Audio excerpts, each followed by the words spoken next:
শঙ্করপুরে নিখোঁজ জয়মাকালী ট্রলার। অবশেষে ট্রলারের ভিতর থেকে একাধিক মৎস্যজীবীদের নিথর দেহ উদ্ধার। দীর্ঘ অনুসন্ধানের পর শঙ্করপুরে নিখোঁজ মৎস্য ট্রলার জয়মাকালী। রবিবার দিন বকখালি থেকে প্রায় 35 কিলোমিটার দূরে রক্তেশ্বরী চরের কাছে ট্রলারটির সন্ধান মেলে। উদ্ধারকারী দল ট্রলারটিকে উদ্ধার করে গোবর্ধনপুর এলাকার নদীর চরের দিকে নিয়ে আসে। অবশেষে ট্রলারের ভিতর থেকে বেশ কয়েকজনের মৎস্যজীবীদের নিথর দেহ উদ্ধার হয়েছে। পাশাপাশি উদ্ধার কাজও চলছে। ঘটনাস্থলে উপস্থিত সুন্দরবন উন্নয়ন মন্ত্রী দীপঙ্কর জানা এবং সুন্দরবন পুলিশ জেলার আধিকারিক ও ফরেস্টার ডিপার্টমেন্টের আধিকারিক সহ জয়মাকালী ট্রলারের কর্তৃপক্ষরা ঘটনাস্থলে উপস্থিত আছেন। সারা রাত ধরে চলে এই উদ্ধার কাজ, সেই চিত্র তুলে ধরা হলো আপনাদের সামনে।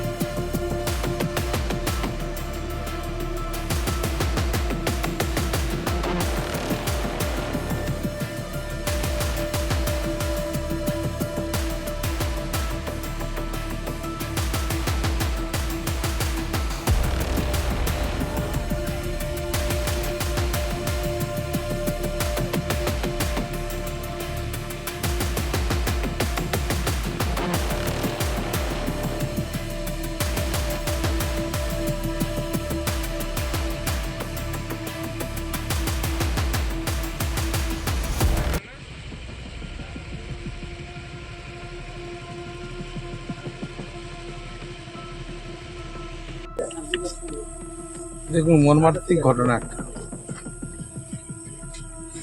দীঘা শঙ্করপুরে এই ট্রলারটা নিখোঁজ হয়েছিল, যেটা আজকে আমরা উদ্ধার করতে পেরেছি। আমাদের এখানে প্রশাসন, সুন্দরবন পুলিশ ডিস্ট্রিক্টের এসপি নিজে ছিলেন এখানে আজকে, এবং এসডিপিও ছিলেন, এখানকার কোস্টাল থানার ওসি এবং কোস্টাল থানার প্রত্যেক আধিকারিক বৃন্দরা এখন পর্যন্ত উদ্ধার কাজ চলছে। আমি যখন খবর পেলাম তখন সন্ধ্যে 7টার সময়, তখন আমি ডায়মন্ড হারবারের পাশে বজবজের কাছে ছিলাম। খবর পেয়ে আমার সিএমকে জানালাম, মুখ্যমন্ত্রী জানিয়ে বললাম যে এই অবস্থা। আমাকে উনি নির্দেশ দিলেন যে ওখানে উপস্থিত হও। সেই দিন আমি চলে এলাম, এখানে বিডিও সাহেবের লঞ্চ ছিল, আমি চলে এলাম। এসে দেখলাম বডি উদ্ধার কাজ চলছে, এসপি সাহেব আছেন এবং অন্যান্য এখানকার অধিকারীর কাছে উদ্ধার কাজ থেকে এসে শুনলাম যে এখানে একটা পাগমারি চক আছে, সেই চকে এই ট্রলারটা দেখতে পাওয়া যায়। এখানে যে কোস্টগার্ড আছে, কোস্টগার্ডের হেলিকপ্টারের মাধ্যমে তার সন্ধান পাওয়া যায়, তারপর প্রশাসনের মাধ্যমে এটাকে উদ্ধার কার্যে লাগানো হয় সুন্দরবন পুলিশ ডিস্ট্রিক্টের আন্ডারে। এখানে যত আধিকারিক আছেন, কোস্টাল থানা থেকে শুরু করে গোবর্ধনপুর কোস্টাল থানা, এর ফরেস্ট ডিপার্টমেন্টের আধিকারিকরা সবাই কিন্তু ওই স্পট থেকে উদ্ধার করে নিয়ে এসে এই গোবর্ধনপুর যে ঘাট আছে সেই ঘাটে নিয়ে আসা হয়। এখনো পর্যন্ত উদ্ধার কাজ চলছে। এখন পর্যন্ত টোটাল বডি 9টা পাওয়া গেছে। আরও ভিতরে কিছু বডি কোথাও যদি থেকে থাকে তার উদ্ধার কাজের জন্য তদন্ত চলছে ভিতরে। এখন পর্যন্ত লাস্ট রিপোর্ট যা না আসা পর্যন্ত আপনাদের পুরো ফিগারটা বলা যাচ্ছে। এখন প্রায় 5টা বেজে গেল। এ পর্যন্ত কতগুলো উদ্ধার হয়েছে? এই পর্যন্ত 9টা পেয়েছে আমরা।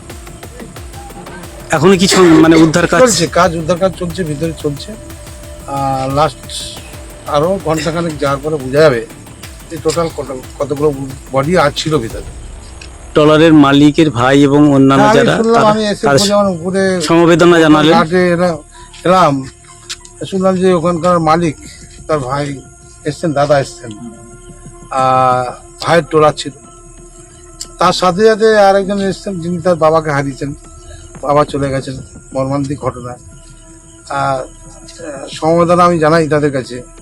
এরকম মর্মান্তিক ঘটনার মৃত্যুর জন্যে আমরাও সবাই দুঃখিত এবং কষ্ট পাচ্ছি। এরকম কিভাবে মানুষগুলো মারা গেল কষ্টের মধ্যে।